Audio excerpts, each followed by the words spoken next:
Hello साथीहरू, यो चाहिँ अहिले मेरो नाइट पार्किङ। यति राम्रो ठाउँ छ यहाँको अहिलेको अवस्था छ यो।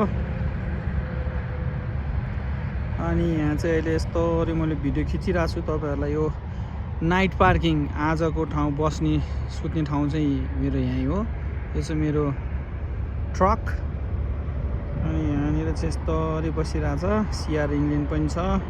यो चाहिँ हाम्रो ट्रक पार्किङ हो। यहाँ चाहिँ विभिन्न किसिमका ट्रकहरू आउँछन्। यहाँ राति ठाउँै हुँदैन, यस्तो बिजी हुन्छ। बेलुका उठेछु भने बेलुकाको भिडियो पनि बनाउँला। अहिले चाहिँ यस्तो, यो चाहिँ हाम्रो रेस्ट रुम हो, टोयलेट गर्ने यता हो। यस्तो मौसम अहिलेको यस्तो छ है साथीहरू।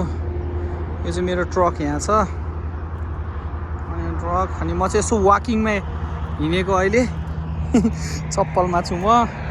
यो चाहिँ मेरो ट्रक। अहिले मेरो रेस्ट टाइम हो 10 मिनट। 10 मिनट होइन, कति मिनट भने 10 घन्टा सुत्ने टाइम हो। अब अहिले भर्खर 1 घन्टा भयो मैले सिल्पर बथ राखेको। यो चरालाई मैले खानेकुरा दिएको छु। त्यहाँनिर अहिले खाना खाने बेलामा आएर खाइरहेछ।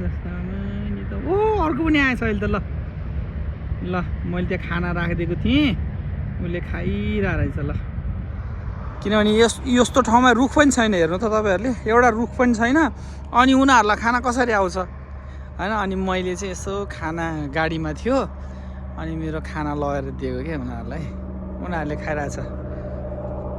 मैले हावातामा गएर अरूलाई नि बोलाऊ भने त अर्को एउटा आएछ। आहा ल ल हेर्नु साथीभाइहरू कस्तो मजाले खाइरहेछ उसले अहिले।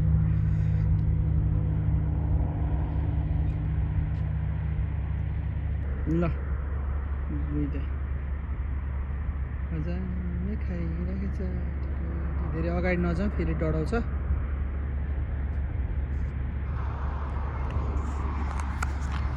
साथीभाइहरूलाई पनि देखाइदियो नि त एउटा होइन, यसो चराहरूले नि खाएको। यो चाहिँ हो आजको मेरो लोड। यस्तो छ मेरो ट्रक। मौसम वेदर आहा दामी छ आजको। अनि यो मेरो भ्लग चाहिँ सानो हो, धेरै 2-3 मिनटको मात्रै हुन्छ। गाडीको लक खोलिसकेपछि भित्र त अब यो मेरो जुत्ता हो, मैले खोलेर राखेको यहाँनिर। यो चाहिँ मेरो रुम हो। यो चाहिँ मेरो बेडरुमहरू चाहिँ पछि म अलि दामी भएपछि देखाउँछु। अहिले चाहिँ म देखाउँदिनँ। मैले सिल्पर बथ राखेको छु। अहिले कति भयो, 1 घन्टा 11 मिनट भएछ। अब भोलि बिहान 5 बजे टाइम ब्याक हुन्छ। यो मेरो म्याप हो यो। उनीहरू आएर खाँदैछ। ल अहिले कति भयो। मेरो खानेकुराहरू यहाँ छ। मैले यहाँ बिस्कुटहरू केराहरू छ। अनि त्यसपछि त्यो मेरो माइक्रो ओभन, त्यसपछि यहाँ फ्रिजमा छ अरू खानेकुराहरू। ल थ्याङ्क यू सो मच।